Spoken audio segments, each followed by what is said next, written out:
बिस्मिल्लाहिर्रहमानिर्रहीम, अस्सलाम वालेकुम। आप सब लोग खैरियत से होंगे। गुड। प्रीवियस लेक्चर में हम लोग डिस्कस कर रहे थे स्लोप और ग्रेडियंट के बारे में, और उसमें हम लोगों ने अभी तक जो डिस्कशन की थी, हम लोगों ने जस्ट फार्मूला देखा कि स्लोप को फाइंड करने का फार्मूला क्या है। फिर कुछ एग्जांपल्स हम लोगों ने देखी कि अगर हमें टू डिफरेंट पॉइंट्स गिवन हो तो उनको यूज करते हुए हम लोगों ने स्लोप को फाइंड कैसे करना है। उसके बाद हम लोगों ने देखा था कि स्लोप की वैल्यूज हमारे पास positive, negative, zero and infinity हो, तो हम लोगों ने डिस्कस किया कि अगर स्ट्रेट लाइन अपवर्ड मूव कर रही है तो स्लोप की वैल्यू पॉजिटिव होगी। स्ट्रेट लाइन डाउनवर्ड मूव करे तो स्लोप की वैल्यू नेगेटिव होगी।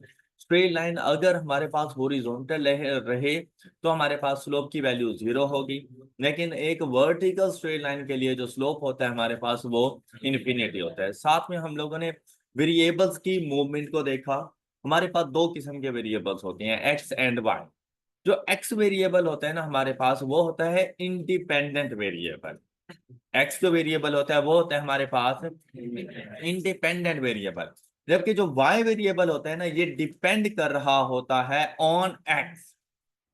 वाई वेरिएबल डिपेंडेंट होता है, जबकि एक्स वेरिएबल हमारे पास इंडिपेंडेंट होता है। इट मींस दैट कि भाई एक्स की वैल्यू में चेंज की वजह से वाई की वैल्यू चेंज हो जाती है। जैसे हम लोग कहते हैं कि अगर एक प्रोडक्ट की कॉस्ट आपको मिल पड़ रही है 10 रुपीज पर यूनिट, अगर आप लोग 10 यूनिट परचेज करने के लिए जाओ तो आप कितनी अमाउंट पे करोगे? 100 रुपीज। लेकिन अगर आप लोग 12 यूनिट परचेज करने के लिए जाओ तो फिर 120। अगर आप लोग 7 यूनिट्स परचेज करने के लिए जाएं तो फिर 70। तो देखिए, नंबर ऑफ यूनिट्स के चेंज करने से टोटल कॉस्ट चेंज हो रही है। तो जो टोटल कॉस्ट है ना, वो डिपेंड कर रही होती है ऑन नंबर ऑफ यूनिट्स। तो नंबर ऑफ यूनिट्स एक्स और जो टोटल कॉस्ट है हमारे पास वो वाई होती है। तो अगर दोनों सेम डायरेक्शन में मूव करें तो हम लोग कहते हैं कि स्लोप की वैल्यू पॉजिटिव होगी। सेम डायरेक्शन, जैसे अभी मैं आपको एग्जांपल दे रहा था कि 10 यूनिट्स की कॉस्ट 100 है, 12 की कॉस्ट 120 है। जैसे ही मैंने नंबर ऑफ यूनिट्स को इंक्रीज किया, कॉस्ट पर यूनिट इंक्रीज हो गई है। इसी तरह जैसे ही मैंने नंबर ऑफ यूनिट्स को डिक्रीज किया था, 10 से 8 पर लेकर आया, कॉस्ट पर यूनिट डिक्रीज हो गई है। लेकिन अगर X and Y moves in opposite direction तो फिर हमारे पास स्लोप की वैल्यू नेगेटिव होगी। जैसे कि हम लोग कहते हैं कि महंगी चीजें, अगर हम लोग एक्सपेंसिव आइटम्स हैं तो उनकी जो सेल होती है ना वो कम होती है, क्वांटिटी कम मिलेगी। लेकिन अगर चीजों को सस्ता कर दिया जाए तो सेल ज्यादा हो जाती है। लॉ ऑफ डिमांड आप लोगों ने पढ़ा था। आप लोगों ने अक्सर देखा होगा कि अक्सर जो ब्रांड्स वगैरह हैं वो सेल लगा देते हैं, 30% ऑफ, 40% ऑफ। नॉर्मल रूटीन में शायद उनके पास इतने नंबर ऑफ कस्टमर्स नहीं जाते, लेकिन जैसे ही सफायर पे सेल लगती है, कत्लो गारत शुरू हो जाते हैं। क्या नंबर ऑफ कस्टमर्स इतने ज्यादा हो जाते हैं, इतनी बड़ी उनकी आउटलेट नहीं होती जितने नंबर ऑफ कस्टमर्स हो गए हैं। क्या प्राइसेस के कम करने से क्वांटिटी ज्यादा सेल होगी आप लोगों की? तो यहां पर स्लोप की वैल्यू जो हमारे पास आएगी वो नेगेटिव होती है। फिर कुछ सिचुएशंस ऐसी होती हैं जिनमें हमारे पास एक्स में हम लोग चाहे जितना मर्जी चेंज कर लें, वाई की वैल्यू में कोई फर्क नहीं पड़ने वाला। जैसे कि अगर आप लोग पेट्रोल की एग्जांपल लें, पेट्रोल की प्राइसेस को आप इंक्रीज करें, पेट्रोल की प्राइसेस को आप डिक्रीज करें, लेकिन उसकी कंजम्पशन में कोई फर्क ही नहीं पड़ रहा। भाई अब मुझे पता है कि भाई मैंने कॉलेज से घर जाना है, घर से कॉलेज जाना है, मेरी गाड़ी में इतना पेट्रोल होना चाहिए, मुझे 500 रुपये लीटर भी मिलेगा तो मैंने डलवाना है, भाई मजबूरी है मेरी। तो कोई फर्क नहीं पड़ रहा होता। इसी तरह कुछ सिचुएशन हमारे पास ऐसी आती हैं जिनमें अगर हम लोग वाई को जितना मर्जी चेंज कर लें, एक्स की वैल्यू में कोई फर्क नहीं पड़ता। तो अगर हमारे पास वाई कांस्टेंट हो जाए तो स्लोप की वैल्यू होती है जीरो, और अगर एक्स कांस्टेंट हो जाए तो स्लोप की वैल्यू होती है इन्फिनिटी। ऑलराइट, ये बात क्लियर? किसी को कोई डाउट? चलिए अब नेक्स्ट देखिए, हमारे पास साथ साथ आप लोगों को एग्जांपल्स की भी समझ आ चुकी होगी। M I right? चलिए अब देखिएगा यहाँ पर कि हमारे पास जब स्लोप की बात कर रहे होते हैं और स्ट्रेट लाइंस की बात करें, अगर दो स्ट्रेट लाइंस मेरे पास पैरेलल हों, parallel straight lines,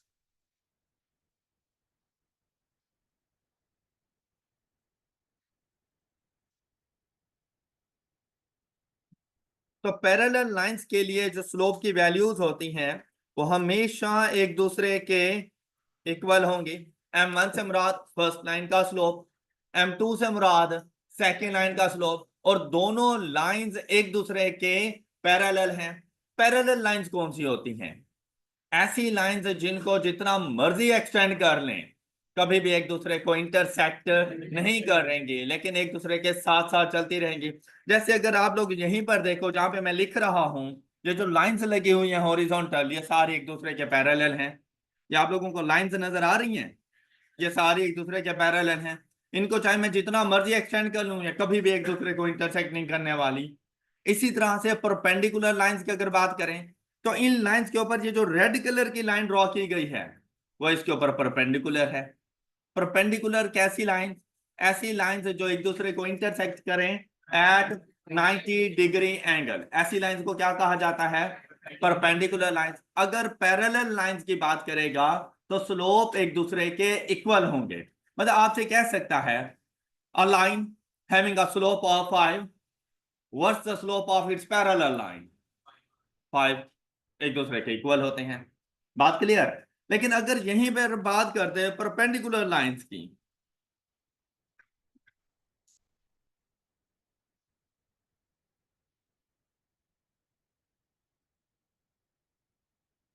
perpendicular lines, perpendicular lines के स्लोप्स का product M1 multiplied by M2 is equal to -1।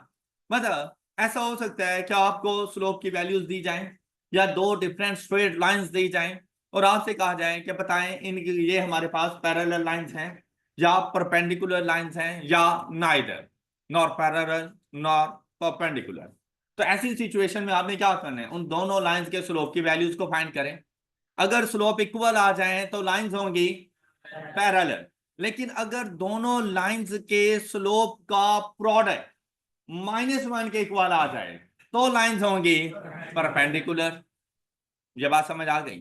दोनों स्ट्रेट लाइंस के स्लोप्स का प्रोडक्ट इज इक्वल टू -1, तो वो स्ट्रेट लाइन हमारे पास आएंगी परपेंडिकुलर। लेकिन अगर ना तो एक दूसरे के इक्वल है, ना उनका प्रोडक्ट इज इक्वल टू -1 है, तो ना तो वो पैरेलल हैं और ना ही वो परपेंडिकुलर है, तो ऐसी लाइंस को कहा जाता है इंटरसेक्टिंग लाइंस।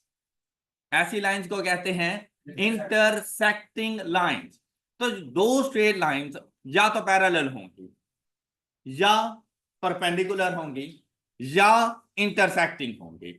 मतलब पैरेलल हुई तो ये देखिए कुछ इस तरह से आ जाएंगी दोनों, ये पैरेलल लाइंस हैं। परपेंडिकुलर हुई तो इस तरह से आ जाएंगी, ये परपेंडिकुलर हो गई हैं।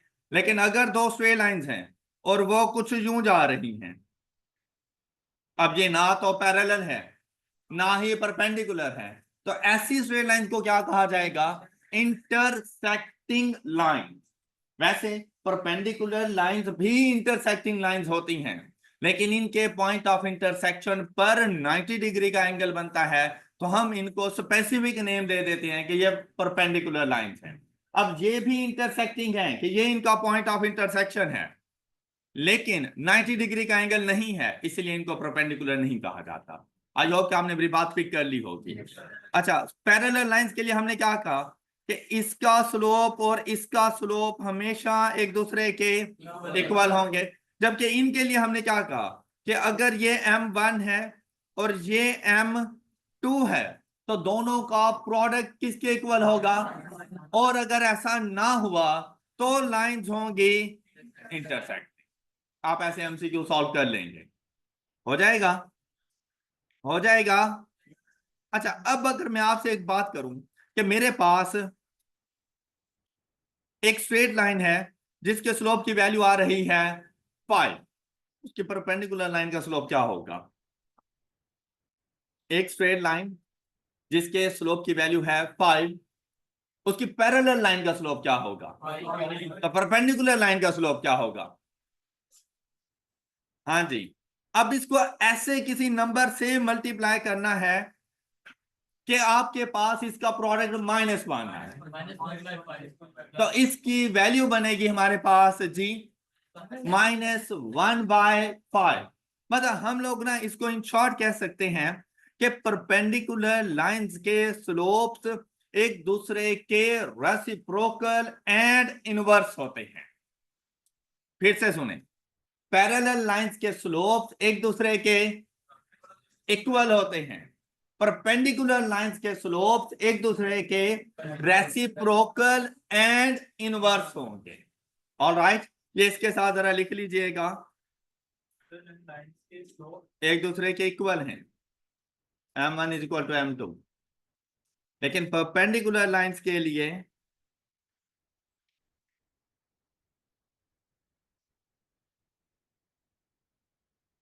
और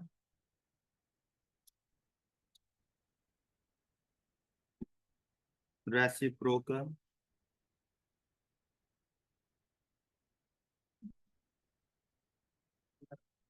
एंड इनवर्स।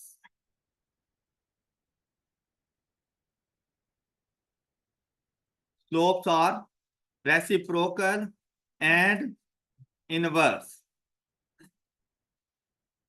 अच्छा, अब इसका क्या मतलब है रेसिप्रोकल और इनवर्स के होने का?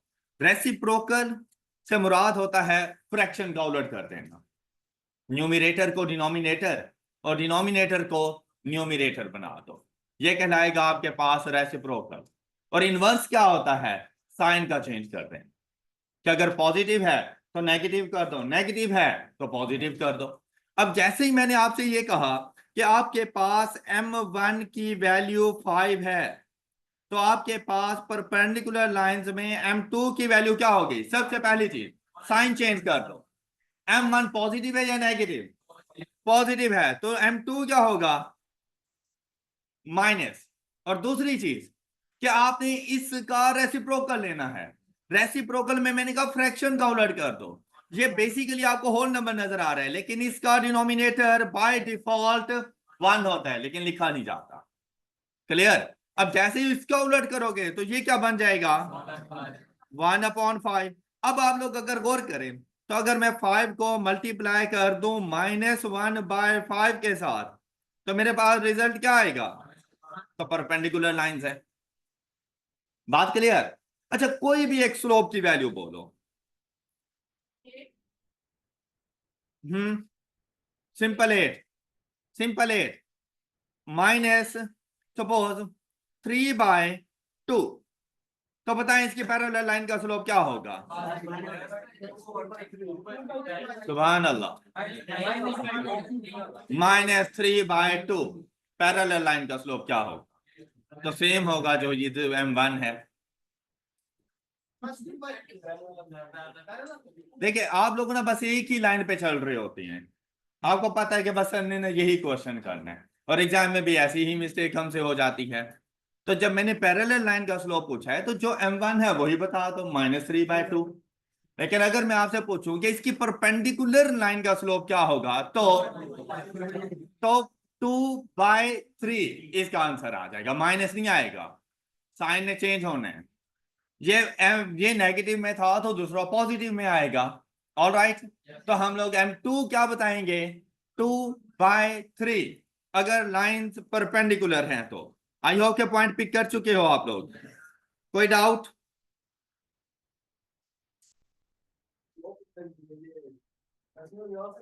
जी बिल्कुल आ सकती है। तो मेरे ख्याल से तो 3/2 डेसिमल में ही है, 1.5। और 2/3 को भी देखो तो ये डेसिमल में है, 0.6666666। डेसिमल में आ सकती है, डेसिमल में आ सकती है बेटा। भाई ये जो 3/2 है ये बेसिकली 1.5 है ना, 3/2 = 1.5। आप इसको 1.5 लिख लो। हाँ, 7.9 हो। देखो यार, कोई मसले वाली बात नहीं है। आप लोग मुझे कह रहे हो m1 = बोलो कोई भी वैल्यू बोलो, 7.9 हो, तो उसकी परपेंडिकुलर लाइन का स्लोप -1/7.9 होगा। बस ओके हो गया। अच्छा जी। जी। तो अब हम लोग इस कंक्लूजन पे पहुंचे कि आप लोगों ने सिर्फ इतनी बात याद रखनी है कि अगर आप लोगों स्ट्रेट लाइंस के बारे में अगर आपसे पूछेगा, तो या तो आपसे पूछेगा पैरेलल लाइन के बारे में, पैरेलल, या आपसे पूछेगा, तो आपने ना इनकी कंडीशन याद रखनी है।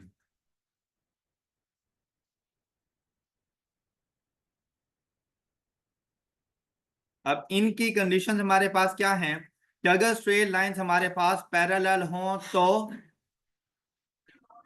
M1 इज इक्वल टू, और परपेंडिकुलर हों तो multiplied by is equal to, मतलब के स्लोप एक दूसरे के रेसिप्रोकल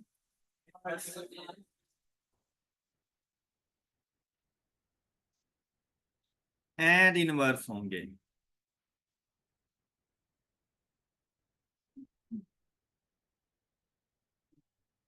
अच्छा, अब देखें, इससे रेलिवेंट हम लोग क्वेश्चंस करते हैं कि आपसे किस किस्म के क्वेश्चंस किए जा सकते हैं। सबसे पहले ये देखें, ये हमारे पास आया क्वेश्चन नंबर, नहीं, 8, क्वेश्चन नंबर 8 देखें, आपसे कहा गया find a value A so that the line joining point.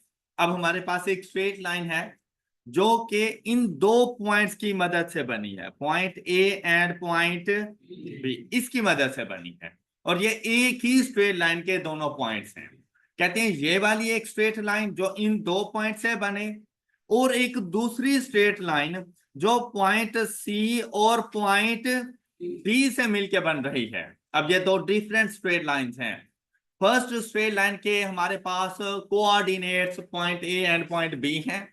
Second straight line के कोऑर्डिनेट्स हमारे पास point C and point D हैं। अब अगर आप लोग गौर करें तो पॉइंट डी में एक कोऑर्डिनेट उसने मिस कर दिया और उसने वहां पे वैल्यू पुट कर दी ए की। कहते हैं ये ए की वैल्यू बताओ कि यहां पर क्या आएगा अगर दोनों स्ट्रेट लाइंस एक दूसरे पर परपेंडिकुलर हो। तो अभी जो हम लोग पढ़ रहे थे उसका प्रैक्टिकल यूज या आपके एग्जामिनेशन में जो क्वेश्चंस होंगे वो कुछ इस तरह के आएंगे। अब हमने क्या करना है कि इन दोनों पॉइंट्स की मदद से M1 की वैल्यू फाइंड करेंगे। तो यहां से देखो हमारे पास M1 की वैल्यू क्या आ जाएगी, -2 -7 डिवाइडेड बाय 0 प्लस, क्या ये बात सब बच्चों को समझ आ गई? फार्मूले में वैल्यूज पुट कर दी तो मेरे पास आंसर क्या आ जाएगा, -9 बाय, किसी को कोई डाउट? अब ये स्लोप की वैल्यू है हमारे पास। स्ट्रेट लाइन 1 का स्लोप हमारे पास होगा -9/5। अब देखिए M2 की वैल्यू फाइंड करते हैं। यहां से M2 की वैल्यू मिलेगी और वो है हमारे पास A+3, ये बात समझ आ गई, डिवाइडेड बाय 4। अच्छा, इसको लिखा जा सकता है A+3 डिवाइडेड बाय, ये M2 की वैल्यू आ गई। अब देखिए हमारे पास स्ट्रेट लाइंस पैरेलल या परपेंडिकुलर, अगर परपेंडिकुलर हो तो हमने क्या पढ़ा था, M1 multiplied by is equal to -1। अब देखिए M1 की वैल्यू क्या है, -9/5। इसको मल्टीप्लाई करवा देंगे, M2 की वैल्यू क्या है, A+3 divided by is equal to, यहां तक किसी को कोई डाउट? नहीं कटेगा। अच्छा, यहां तक किसी को कोई डाउट? यहां तक सब क्लियर?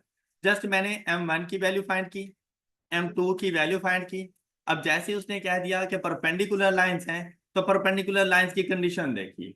परपेंडिकुलर लाइंस ने क्या कहा था कि the product of slope is equal to -1, तो मैंने बिल्कुल वैसे ही जाके कर दिया। अब यहां पर एक मिसिंग वैल्यू आ गई A, ये मैंने फाइंड करनी है। उसके लिए मेरी हेल्प करेगा मेरा कैलकुलेटर। आपने यहां पर अब अपने ट्रेडिशनल मेथड से इक्वेशंस को सॉल्व नहीं करना, आपने आ जाना है कैलकुलेटर पर और एज इट इज इसमें वैल्यूज पुट करेंगे। देखें, ब्रैकेट का यूज किया, उसके बाद मुझे फ्रैक्शन में वैल्यूज चाहिए, मैं फ्रैक्शन ऑन कर लूंगा। फिर यहां पर मुझे वैल्यू चाहिए -9/5। अब ये फ्रैक्शन खत्म करने के बाद ब्रैकेट क्लोज कर दी हम लोगों ने, फिर एक और ब्रैकेट, फिर फ्रैक्शन, ये फ्रैक्शन की है, नजर आ रहे हैं ये फ्रैक्शन की है। अच्छा, इसके बाद देखें ए, अब कैलकुलेटर में ए नहीं लिखा जा सकता, जो भी मिसिंग वैल्यू हो, A B C X Y G M N O, जो भी हो, जो वैल्यू आपने फाइंड करनी हो, कैलकुलेटर में एक्स बताएंगे। और वो एक्स कहां पे मौजूद है, ये जो ब्रैकेट क्लोज कर रहे हैं ना, इसके ऊपर अगर गौर से देखें तो आपको रेड कलर में एक्स नजर आ रहा है ऐसा। अच्छा, अब अगर ब्रैकेट क्लोज की प्रेस करोगे तो एक्स नहीं लिखा जाएगा। एक्स लिखने के लिए आपको ये अल्फा, देखिए रेड कलर में है, ये आपको बताता है कि अगर रेड कलर का कोई भी फंक्शन परफॉर्म करना हो तो सबसे पहले आप अल्फा की प्रेस करो और फिर आके ये ब्रैकेट क्लोज प्रेस कर दो तो एक्स लिखा जाएगा। डायरेक्ट की प्रेस करो तो ब्रैकेट क्लोज आ जाएगी। मुझे चाहिए एक्स, वो रेड कलर में था, की यही प्रेस करनी है, लेकिन इससे पहले अल्फा की प्रेस करेंगे। बात क्लियर। उसके बाद +3 और डिनोमिनेटर में आएंगे, यहां पर वैल्यू 3 और ब्रैकेट क्लोज कर दी। ये बात सबको समझ आ गई। अच्छा, उसके बाद हमने क्या पुट करना है, ये इक्वल टू, ये वाला इक्वल टू नहीं है जो बिल्कुल लास्ट में लिखा हुआ है कॉर्नर पे, ये वाला इक्वल टू नहीं है। अभी हमने अपनी इस इक्वेशन को पूरा करना है और वो इक्वल टू हमारे पास मौजूद है इधर कैलकुलेशन की के ऊपर, और ये फिर से रेड कलर में है। तो क्या करेंगे, अल्फा की प्रेस करने के बाद कैलकुलेशन की प्रेस करो तो इक्वल टू का साइन आ गया। उसके बाद उसे बताओ -1। तो ये एज इट इज, जैसे आपका क्वेश्चन है, इक्वेशंस है, आपने वैसे ही अपनी कैलकुलेटर को बता देनी है। अब इक्वेशंस को सॉल्व करवाना है, ऐसा नहीं है कि हम लोग डायरेक्ट इक्वल टू की प्रेस कर देंगे तो उसने एरर दे देने। ओके, तो अब ऐसा भी नहीं है कि इसी की प्रेस करके फिर से शुरू कर देंगे। अब यहां पर आप लेफ्ट या राइट एरो प्रेस कर दो, वापसी क्वेश्चन पे पहुंच जाओगे। ओके, तो ये जज्बाती नहीं हो जाना, एरर आया इसी की प्रेस फिर से शुरू बिस्मिल्लाह, तो इतना टाइम नहीं होगा हमारे पास। तो अब पहली बात, तो दोबारा आप ये एरर करोगे नहीं कि जब आपको पता है कि ऊपर इक्वल टू आ गया है तो डायरेक्ट इक्वल टू नहीं प्रेस करना। कैलकुलेटर को बताना होता है कि भाई इस इक्वेशन है, इसको सॉल्व करो। तो सॉल्व करने के लिए देखें, यहां पर कैलकुलेशन की के ऊपर सॉल्व नजर आ रहा है, लेकिन कौन से कलर में है, येलो से कलर में है। तो उसके लिए पहले शिफ्ट और कैलकुलेशन। अच्छा, फिर आपको कोई आंसर नजर आए तो ये आपकी कोई प्रीवियस कैलकुलेशन होती है, ये इस क्वेश्चन का आंसर नहीं है जब तक कि आप इक्वल टू ना प्रेस करें। अब ये जरूरी नहीं आपको भी 28,000 ही मिला हो, मैंने जो इसके ऊपर प्रीवियस कैलकुलेशन की थी वो उसका आंसर 28,000 था, आपके पास नहीं होगा। तो आप लोगों ने शिफ्ट, सॉल्व और इक्वल टू की प्रेस करें तो आपको आंसर मिलेगा x इज इक्वल टू -1.33। और फ्रैक्शन में देखें तो आंसर आ जाएगा -4/3। तो अगर परपेंडिकुलर लाइंस हो तो a की वैल्यू है -4/3। बात क्लियर। फिर से सुन लें, अब देखिए मैं शिफ्ट सॉल्व करूंगा तो मेरे पास यही आंसर आएगा -4/3। अब 28,000 नहीं आने वाला। देखिए फिर से ब्रैकेट ओपन, उसके बाद fraction same as it is, ये लिख दें -9/5 ब्रैकेट क्लोज, फिर ब्रैकेट ओपन। पहले फ्रैक्शन लगाया करें, अगर फ्रैक्शन में लिखना हो तो सबसे पहले फ्रैक्शन ऑन किया करें, फिर ए की जगह पर आएगा एक्स, अल्फा और ब्रैकेट क्लोज, उसके बाद +3 एंड डिवाइडेड बाय 3, यहां पर आके ब्रैकेट क्लोज कर दी। अब इक्वल टू का साइन आना है तो उसके लिए अल्फा और कैलकुलेशंस की प्रेस करो, फिर लिखो राइट हैंड साइड -1। अब इसे कहो कि भाई इसको सॉल्व करो, तो सॉल्व करने के लिए 3 कीज प्रेस किया करो, शिफ्ट, कैलकुलेशंस, इक्वल टू, ये आंसर आ गया। अब ये आंसर आपके ऑप्शंस के साथ मैच नहीं कर रहा होगा, ओके, मतलब -1.33 में भी ना हो। एक मतलब फिर से इक्वल टू प्रेस करो। अब यहां से इधर जरा नीचे आ गया लास्ट रो में। अब एस डी की प्रेस कर दो, या फ्रैक्शन बन गई है। तो फ्रैक्शन में इसका आंसर है -4/3। Any doubt? All clear?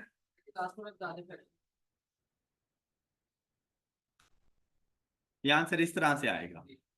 Equal to की प्रेस किया करो, उसके बाद एस डी की प्रेस करो। बिस्मिल्लाहिर्रहमानिर्रहीम पढ़नी है, पढ़ो। शर्म आ रही है? पढ़ ली है, हमने नहीं सुनी।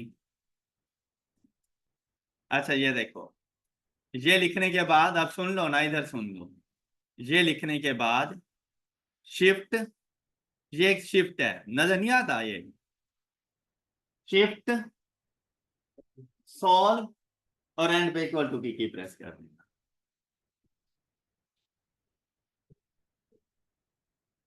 आ गए?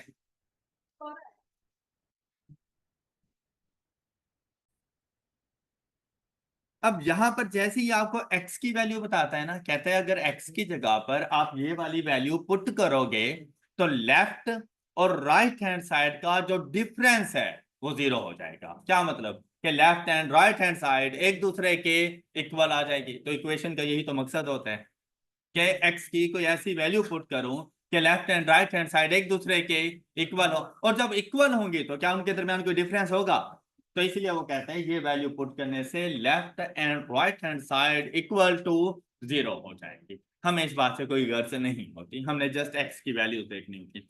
आई होप कि आप इस तरह की इक्वेशन आप लोग सॉल्व कर लेंगे। चलें, बहुत अच्छे बच्चे हैं आप माशाअल्लाह। क्वेश्चन नंबर 6 सॉल्व करके दें। क्वेश्चन नंबर 6 जल्दी से सॉल्व करें। अच्छा, अब जब आप लोगों ने इसका स्लोप फाइंड करके देना है तो सिंपली आप लोग अपना कैलकुलेटर शरीफ उठाएं, फ्रैक्शन ऑन करें क्योंकि आपको पता है कि फार्मूले में फ्रैक्शन है। उसके बाद जाके वैल्यूज पुट कर दें। 5 minus 9 divided by 2 plus 1, minus minus plus हो जाएगा, इज इक्वल टू। तो ये आंसर आया, टिक किया and move to next question. Am I right? चलो फिर ये करके दिखाओ। Question number 3। अच्छा, तो फर्स्ट का आंसर आप लोगों के पास आ जाना है 2 + 4 divided by 2 and 6 + 0 divided by 2। Question number 4, तो आंसर आ जाएगा 3 एंड 3। मैंने टिक 4 किया था तो। अच्छा जी, अब यहां पर देखिए इसको कैसे करेंगे। -4 + 2 डिवाइडेड बाय 2, 1 + 7 डिवाइडेड बाय 2।